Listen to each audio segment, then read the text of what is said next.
Moisture comes in three forms. One is gas, and this is molecules of moisture in the air. One is liquid, which we know what that is, that's water, and one is solid, that's ice. We all know how bulk moisture is transported, it's a leak. Then we have two other ways. One is diffusion, so almost any material has a permeability and will allow molecules of moisture to pass through it. Not every material, but many, many materials.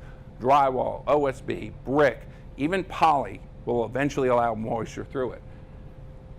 We also have transport of moisture into the cavity through holes.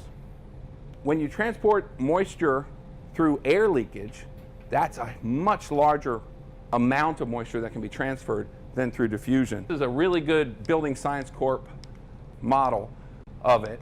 And basically what it says, if I take a 1-inch by 1-inch hole in a piece of 4x8 drywall over the course of a heating season, that will accumulate 30 quarts of water in that cavity.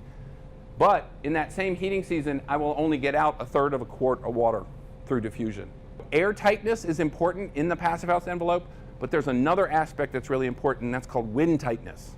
When I come through this assembly and I have to mount an electric box with a light, or I have to mount a plug, or I have to run a pipe through this assembly, if I'm not very meticulous at how I'm sealing around these penetrations, I'm creating a potential for this.